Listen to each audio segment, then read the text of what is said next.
ہلکے سے ہلکا کام بھی ان سے نہیں انجام پاتا۔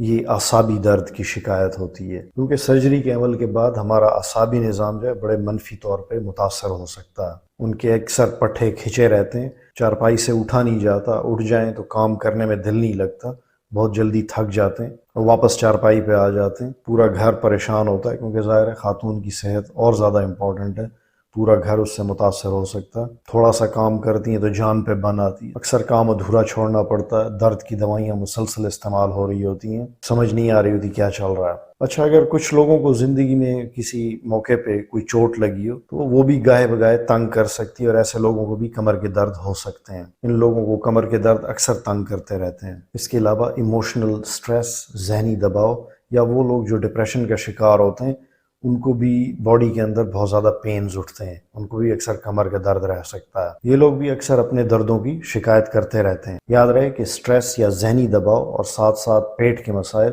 یہ بہت ساری بیماریوں کو جنم دیتے ہیں، اور ان کی کمپلیکسٹی یہ ہے کہ یہ دونوں آپس میں انٹر لنکڈ ہیں، یہ جڑے ہوئے ہیں۔ جس کا پیٹ اکثر خراب رہتا ہے اس کو ذہنی تناؤ بھی ساتھ میں رہتا ہے، اور جس کو ذہنی تناؤ ہے اس کا پیٹ خراب رہتا ہے، اس کا نظام انہضام متاثر ہوتا ہے۔ تو یہ ریلیشن شپ بائی ڈائریکشنل ہے، دو طرفہ ہے۔ اور ایسے لوگوں کو جسم کے اندر پینز رہتے ہیں، اکثر کمر کا درد بھی ان کو رہتا ہے، تو ایسے لوگوں کو بھی اپنا پراپر چیک اپ کرانا چاہیے، چیک کرنا چاہیے کہ ان کو کون سا عارضہ لاحق ہے اور اس کا علاج ضروری ہے پھر۔ تو یہ چند ایک موٹی موٹی وجوہات میں نے آپ کو بتائیں، اس کے علاوہ بھی اور بہت سارے ریزنز ہیں، وہ کسی اور ویڈیو میں ڈسکس کریں گے۔ اب میں کچھ سپلیمنٹس کا ذکر کرتا ہوں، اگر آپ کے اندر کوئی کمی چل رہی ہے تو وہ اس سے امپروو ہو جائے گی۔ بہت سارے لوگوں کے مسائل ان سپلیمنٹس کے استعمال سے بھی حل ہو جاتے ہیں۔ تو ان سب میں سب سے پہلے ذکر آتا ہے وٹامن ڈی کا۔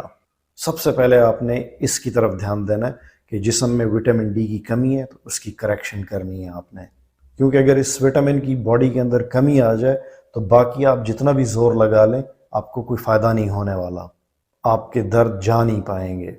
اچھی خوراک کھائیں، انڈا، مچھلی، اپنے جسم کو دھوپ لگوائیں، تو یہ خون کا ایک ٹیسٹ ہوتا ہے سادہ سا، وہ آپ کروا سکتے ہیں، اور آپ کا وٹامن ڈی اس میں 50 سے 100 کے بیچ میں آنا چاہیے۔ اس سے کم ہوگا تو آپ کو مسائل ہوں گے، اور کمی کی صورت میں روزانہ آپ نے 5000 سے 10,000 انٹرنیشنل یونٹ والا ایک کیپسول لینا ہے۔ اگر وٹامن ڈی مسلسل لینے سے بھی آپ کو زیادہ فائدہ نہ ہو تو اس میں میگنیزیم بھی ایڈ کر دیں، کیونکہ یہ دونوں ایک دوسرے کو کمپلیمنٹ کرتے ہیں، اس سے آپ کو زیادہ فائدہ ہوگا۔ مثلا میگنیزیم گلائسینیٹ کی بات کر لیتے ہیں، یہ تھوڑا سپیریئر میگنیزیم سالٹ ہے، تو اس کی ڈوز 200 سے 400 ملی گرام تک ہے، ہفتے میں 2 سے 3 دن تک آپ یہ لے سکتے ہیں۔ اگر آپ کو گردوں کے مسائل ہیں، گردوں کی کوئی بیماری لاحق ہے تو آپ میگنیزیم نہ لیں یا ڈوز بہت کم رکھیں۔ اگر جسم میں وٹامن B1، B6، B12 کی کمی آ جائے تو کمر کے درد بہت زیادہ ہو سکتے ہیں۔ یہ بی کمپلیکس وٹامنس اعصابی دردوں کا ازالہ کرتے ہیں، اور یہ پٹھوں کے اندر موجود اعصابی خلیوں کو طاقت بخشتے ہیں۔ خوراک میں پولٹری، دالیں اور کیلا یہ آپ ایڈ کر سکتے ہیں، آپ کو اس سے فائدہ ہوگا۔ لیکن اگر کمی ہو، جو کہ اکثر لوگوں میں پائی جاتی ہے، خوراک کی کمیوں کا جو شکار ہوتے ہیں، تو ہفتے میں 2 سے 3 دن آپ کو یہ بی کمپلیکس وٹامن لینے چاہیے۔ وٹامن ای یہ ایک اینٹی آکسیڈنٹ ہے، اور یہ پٹھوں کے اندر سوزش یا انفلیمیشن کو کم کرتا ہے۔ یہ نٹس، بیجوں اور پالک کے اندر پایا جاتا ہے۔ اگر اس کی کمی بہت زیادہ بڑھ جائے، ہوتی تو یہ ریئر ہے، لیکن اگر ہو جائے تو اس کو آپ سپلیمنٹ سے دور کر سکتے ہیں۔ یہ سپلیمنٹ آپ کو زیادہ دیر تک نہیں لینا چاہیے، اس کی ضرورت نہیں ہوتی۔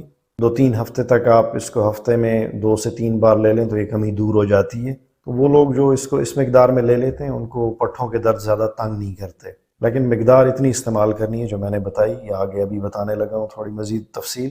اس سے لوگوں کا چہرہ بھی تر و تازہ ہو جاتا ہے، ان کے چہرے پہ ایک فریشنس آ جاتی ہے، گلو آ جاتی ہے، کچھ لوگوں کے بال بھی اس سے بہتر ہو جاتے ہیں۔ تو اسے ہفتے میں 1 سے 2 دن سے زیادہ آپ نے نہیں لینا۔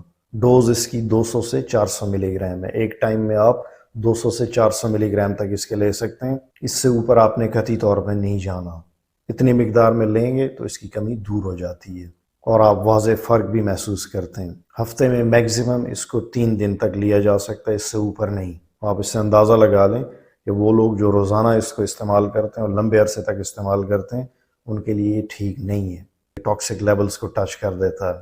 زیادہ لے لیا تو اس سے خون شدید پتلا ہو سکتا ہے اور انٹرنل بلیڈنگ ہو سکتی ہے، جسم کے اندر بلیڈنگ ہو سکتی ہے۔ اور اگر ایسا کوئی شخص ہے جو ساتھ میں خون پتلا کرنے والی دوائیں پہلے سے لے رہا ہے، مثلا ایسپرین یا کلوپیڈوگریل، اور اوپر سے وٹامن ای بھی اس نے شامل کر لیا، تو اس کو مزید انٹرنل بلیڈنگ کا خطرہ ہے، ناک سے بھی خون آ سکتا ہے۔ بچوں کو اگر وٹامن ای دیں تو ان کو نوز بلیڈ شروع ہو جاتے ہیں۔ اس وٹامن سے ڈرنے کی کوئی ضرورت نہیں، بہت اچھی چیز ہے، لیکن ہفتے میں آپ نے اس سے 1 سے 2 دن تک لینا ہے، آپ کو اس سے بہت اچھا محسوس ہوگا، اس سے زیادہ نہیں کرنا۔